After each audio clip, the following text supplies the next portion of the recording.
Mary Catherine Ham, Brian Wilson, Brian Neiman, today's newsmakers, and you, the Morning Majority. 105.9 FM, WMAL. Boy, it was a big football weekend. If you love the National Football League, this was the time to be in front of your giant screen, except at Neiman's house where his screen doesn't work anymore. Yeah. He's having big trouble with his TV. Well, yeah, what about the other screens, though? We got one more, don't worry. Okay. We got it covered. You always got a We need spare. his TV. We got a backup plan.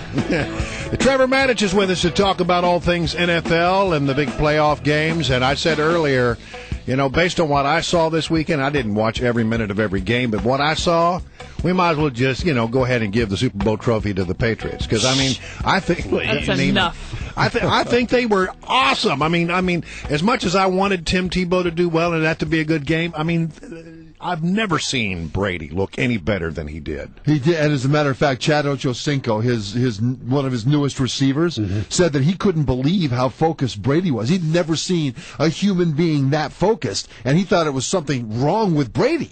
But all of his teammates said, no, it's playoffs. That's just Tom. And especially a guy that looked at the media and everybody giving all the love to Tim Tebow. And he's going, wait a minute, whoa, remember me? You know, I'm the guy that's going to the Hall of Fame. He was here. definitely making a point. And he never said anything like that. And he was gracious in his post-game comments, but you could see in his eye. And that's one of the things that I like about Brady. He is legitimately a good guy. He is legitimately a guy you want to put a bow on his head and take him home and let him play with your kids. I mean, he's that kind of a great guy.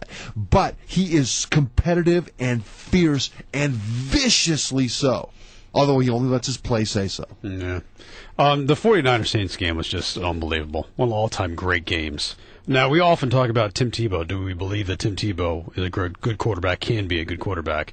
That question has been out there for quite some time about Alex Smith. Do you believe in Alex Smith after the performance on Sunday? I'm inclined to believe that he is at least exceptionally lucky.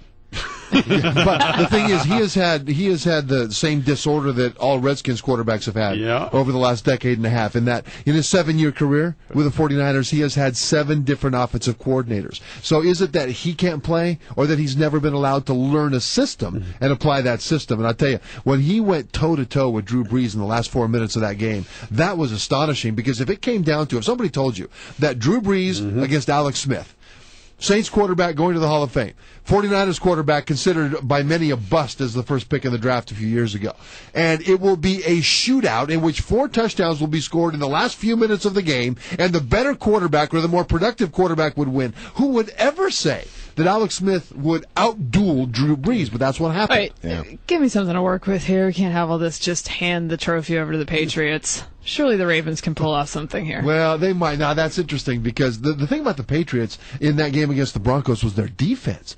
People say that they shut down Tim Tebow and the Broncos offense because of great scheming by their coach, Bill Belichick. But to me, that's not what happened. The Patriots' defensive front just beat the Broncos' offensive line. And really, what the Patriots did was not a whole lot different from what the Pittsburgh Steelers did the week before, which was bring numbers up to the line of scrimmage to crowd out the option, and then force Tebow to beat you with his arm. Well, Tebow did beat them with his arm because the Denver offensive line gave him forever to throw the ball in the pocket. Against Pittsburgh, you saw Tebow drop back and then start to throw it and then pull it down, look around, start to throw it again, pull it down, look around some more, and then throw it deep down the field for a big completion. Well, the Patriots, our defensive front, overpowered the pass protection of Denver in this game. And so it was really about this Patriots defense that all season long had been pushed around. They were pushed around by the Redskins, for goodness sake. And yet they rose up. And if they continue to play that well in the next 2 games, they will win the Super Bowl.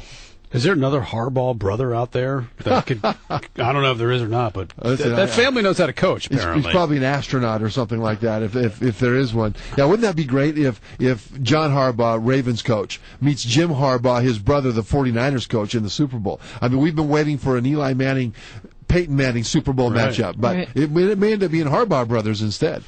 On that topic, there has been this, I don't know, rampant speculation, uninformed or informed, I'm not sure, about the possibility of Peyton Manning coming to the Redskins. Oh, now, let me just say, there's a part of me that says, that's just a horrible idea.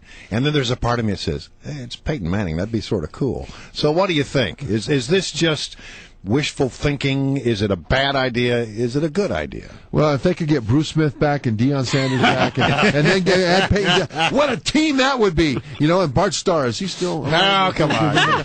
Do you think is he healthy enough to play another season? Well, that's under some the question. And obviously, they wouldn't have him unless he could pass a physical. That would be part of the consideration on whatever they do. The thing is, though, he would come at a cost, and that cost could be draft picks. It could be just small draft picks if the Colts want to trade him so he could go somewhere he wants to go. Mm-hmm. Let's say he wants to come to the Redskins. But then they'd owe him a $28 million bonus in March, I think it is. And then they have to pick up the rest of his salary, which under the cap would really be a huge hit on the Redskins cap. But if they have to trade draft picks for him, all they would be doing is repeating the same mistakes they've made before. They got him to this point, which is trade away draft picks for older veterans at the end of their productive career at the expense of young players that they could then develop for the long term. And so that's why I don't think they should get him unless the Colts release him outright. And they can get him for just money and whatever they can sign him for and not have to trade for him. Look at the Houston Texans. Really, if their starting quarterback, Matt Schaub, had not gotten hurt, I think they would have beaten the Ravens. Mm-hmm. And really, the way they're playing right now, they had a good chance to win the Super Bowl because of the way they match up with everybody left in the playoffs. Well, they built that team over the last 3 or 4 years or so through the draft. Of their 25 defensive players on the roster, 15 are in their first, second, or third year within the NFL, and only one of those defensive starters is over 30 years old. Now, it took them about 3 or 4 years to get to that point, but now they're there, and they'll be good for a long time, and the Redskins need to follow that model. So if they get a guy like Eli Manning, because he's released and they claim him off waivers, okay. Peyton Manning, not Peyton Eli. Manning, not Eli. Yeah, get Eli if you can. That'd be Eli's a different issue. We'll take him. But again, there are lessons learned in the teams that still remain in the playoffs. Just one question on the Giants-Packers game. The Packers, man, they had so many drops yesterday, and Aaron Rodgers missed some guys that were wide open as well. He did not have a good game. They're 15-1. 15-1 isn't what it used to be. When you were playing 15-1, you were almost guaranteed to go to the playoffs.